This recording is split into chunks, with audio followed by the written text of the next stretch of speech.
सुंदर बेटा विवाह गीत है, आप लोग सुनिए। कैसा लगे आप लोग लाइक और सब्सक्राइब करिए, कमेंट करिए। माँ बाप कितना भी बड़े बच्चे को कर देते हैं कि बच्चे माँ बाप का नहीं कुछ कहते, लेकिन अगर एक दिन उनका ससुराल में इतनी इज्जत हो जाती है तो आते हैं तो बताते हैं हमारी इतनी है, ऐसा है वैसा है, बहुत ही कहानी अपने ससुराल की बताते हैं। तो उसी पर एक माँ का कहना था, बहुत ही सुंदर प्यारा गीत है शादी का। ये नवाई महीना बेटा को खिया में पलले, पाली पोसी कैले सयान रे ललनवा, रे पाली पोसी कैले सयान रे ललनवा। अरे पेटवाई काटी बेटा तो का पढ़वली, अरे पालत पोसत गईली बूढ़ाई रे ललनवा, अरे पालत पोसत गईली बूढ़ाई रे ललनवा। 4 दिन के बेटा गईला ससुररिया, अरे सासू के तना बखान रे ललनवा, अरे सासू के तना बखान रे ललनवा। इतने से इतना कैली मोरई बेटा, कबहू न किहला बखान रे ललनवा, अरे कबहू न कैला बखान रे ललनवा। 4 दिन के बेटा गया ससुररिया, अरे सासू के तना बखान रे ललनवा, अरे सासू के तना बखान रे ललनवा। अरे मुंगिया रगड़ी रगड़ी दलिया बनवली, अरे मोती जीरे चौरा बनाई रे ललनवा, अरे मोती जी ने चौरा बनाए रे ललनवा।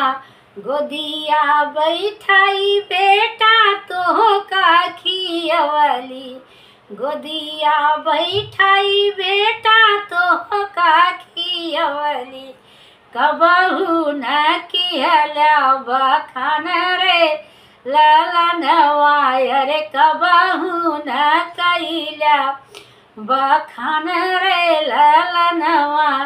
4 दिन के बेटा गया ससुररिया, कि सासू के तना बखान रे ललनवा, अरे सासू के तना बखान रे ललनवा। अरे बाबूजी से तोहरे गलती छिपवली, बाबूजी से तोहरे गलती छिपवली, अरे नहीं आगे कैली बुराई रे ललनवा, अरे नहीं आगे कैली बुराई रे ललनवा।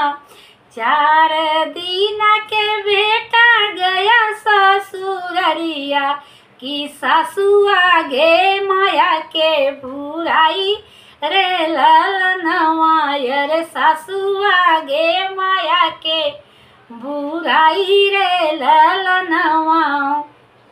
बड़े यार मनवा से बेटा बियली, बड़े यार मनवा से बेटा बियली, अरे लैली बहुरिया उतारी रे ललनवा, अरे लैली बहुरिया उतारी रे ललनवा।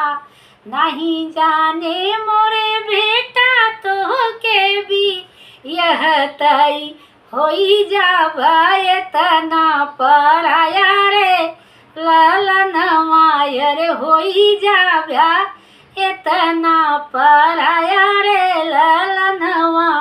सासू के आगे बेटा माया भूलानी, सासू के आगे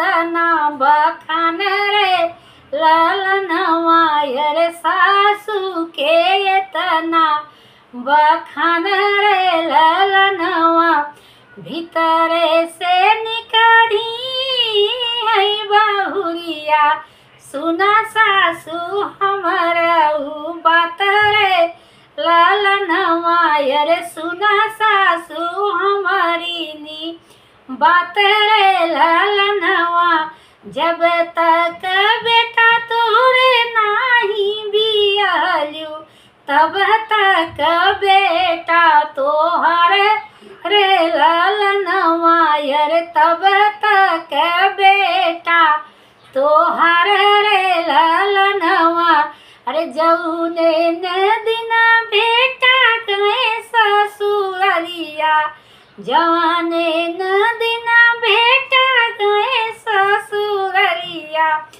तब से भैले पियवा हमारा रे ललनवा रे तब से भैले पियवा हमारा रे ललनवा इतना यादरवा सासू माया जय कैली इतना यादरवा सासू माया जय कैली काहे नाही कराई बखान रे ललनवा रे काहे ना ही कैले बखान रे ललनवा। राधे कृष्णा, जय श्री कृष्णा। यही दुनिया का सत्य है, यही नियम है। आप लोग सुनिए कैसा लगे। बहुत ही प्यारा विवाह गीत है। जय श्री कृष्णा।